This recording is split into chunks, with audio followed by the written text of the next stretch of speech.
A lot of folks in our society try to be hyper productive. You know, the people who scurry from task to task, always checking email, organizing something, making a call, and so on. The people who do this often subscribe to the idea that staying busy means you're working hard and you're going to be more successful. While this belief may be true to an extent, it often leads to mindless productivity, a constant need to do something, and a tendency to waste time on menial tasks. Instead of behaving in this way, I choose to do things differently. I try to work smarter, not harder. Instead of being robotic in how I approach tasks, I try to be thoughtful and always ask myself if something can be done more efficiently or eliminate it altogether. Managing my time isn't about squeezing as many tasks into my day as possible. It's about simplifying how I work, doing things faster, and relieving stress. I promise you there really are enough hours in a day for everything you would like to do, but it may take a bit of rearranging and reimagining to find them. I compiled this list of 18 tips to hopefully nudge you in the right direction. Remember, there are innumerable hacks and tricks to manage your time effectively, but these are the tips that I find helpful. If you have some tips, I would like you to share them in the comment section below.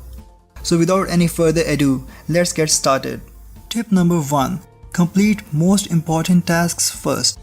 This is the golden rule of time management. Each day, identify the 2 or 3 tasks that are the most crucial to complete and do those first. Once you are done, the day has already been a success. You can move on to other things or you can let them wait until tomorrow. You have finished the essential tasks anyways.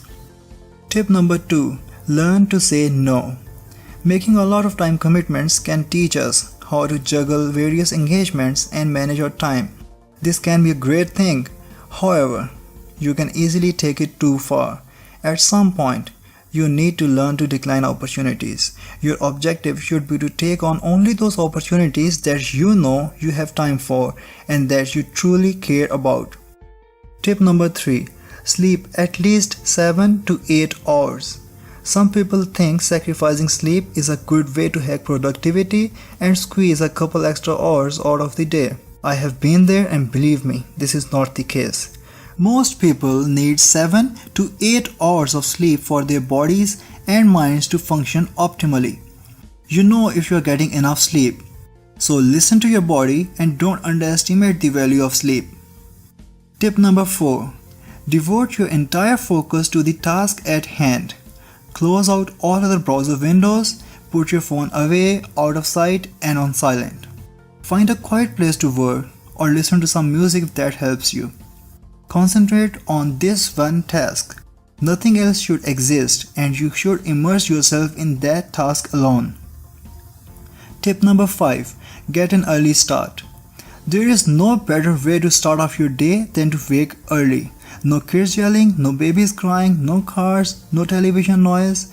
The early hours are so peaceful and for this reason mornings are the most productive time of day. I suggest going to bed early even if you don't think you'll sleep and read while in bed. Don't make drastic changes for waking up early. Start slowly by waking just 15 to 30 minutes earlier than usual. Get used to this for a few days and then you can cut back another 15 minutes. Do this gradually until you get to your goal time. Tip number 6. Don't allow unimportant details to drag you down. We often allow projects to take much longer than they could by getting too hung up on small details. I'm guilty of this. I've always been a perfectionist. What I have found though is that it is possible to push past the desire to constantly examine what I've done so far. I'm much better off pressing onward, getting the bulk completed and revising things afterward. Tip number 7. Be conscientious of amount of TV, internet and gaming time.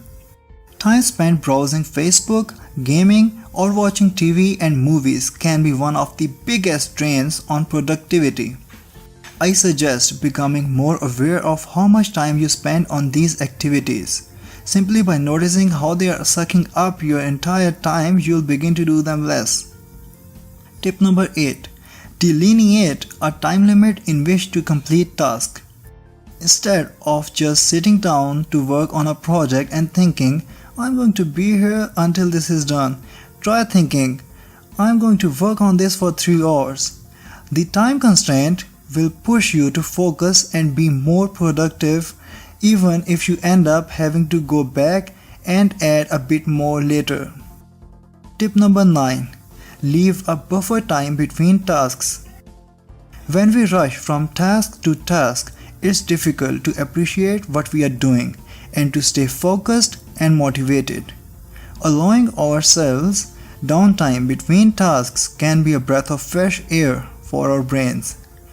While taking a break, go for a short walk, meditate, or perform some other mind-clearing exercise. I'll discuss these in a future video. Tip number 10.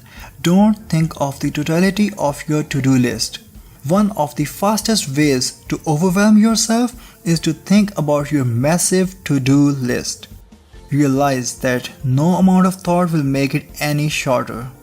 At this point in time, all you can do is focus on the one task before you. This one single solitary task. Taking one step at a time, you can complete everything in that to-do list. Tip number 11. Exercise and eat healthily. Numerous studies have linked a healthy lifestyle with work productivity. Similar to getting enough sleep, exercising and eating healthily boost energy levels, clear your head, and allow you to focus more easily. Tip number 12. Do less. Basically, do less is another way of saying do the things that really matter. Slow down, notice what needs to be done, and concentrate on those things. Do less things that create more value, rather than doing more things that are mostly empty. Tip number 13. Create organizing systems. Being organized saves tons of time. Create a filing system for documents. Make sure all items have a place to be stored in your dwelling. Unsubscribe from email lists if you don't want to receive their content. Tip number 14. Do something during waiting time. We tend to have a lot of downtime where we don't try to do much, like when we are in waiting rooms, in a line at the store, or on the subway. You should find things to do during this time. I tend to have a lot of reading for classes, so I bring some of it almost everywhere I go and read during waiting time. Tip number 15. Lock yourself in. No distractions, no excuses. Sometimes the only way I'm going to get something done is if I'm under lock and key, alone in a room. If you're like me, realize it and act accordingly. Tip number 16. Commit to your plan to do something. I kind of mentioned this already, but it's worth repeating. Don't flake on your own plan to do something. Be resolute, be committed, be professional about it, and follow through. A firm will to accomplish what you decide to accomplish will take you anywhere. Tip number 17. Batch related tasks together. Let's say that over a given weekend, you need to do 2 programming assignments, write 3 essays, and make 2 videos. Rather than approaching this work in whatever order you feel, group the like tasks and do them consecutively. Different tasks demand different types of thinking, so it makes complete sense to allow your mind to continue to flow with its current zone rather than switching unnecessarily to something that's going to require you to reorient. Tip number 18. Eliminate the non-essential. I know this one has been mentioned in one capacity or another already, but it's one of the most useful tips you can take away from this video. Our lives are full of excess. When we can identify that excess and remove it, we become more and more in touch with what is significant and what deserves our time. Simplify your life to get the most out of every day. In the end, I would like to share a bonus tip. If you remember one thing from this video, remember this. Enjoyment should always be the goal. Work can be play. We get so caught up in busyness that we forget to enjoy what we are doing. Even when we focus on working smarter, we are still often too focused on getting things done. This should never be the point. Always ask yourself, what can I do to spend more time enjoying what I am doing? The goal should be to arrange your commitments in a way that you are happy living out the details of your daily life, even while you are working. Best of luck implementing these tips, and if you found this video helpful, please like, share and subscribe.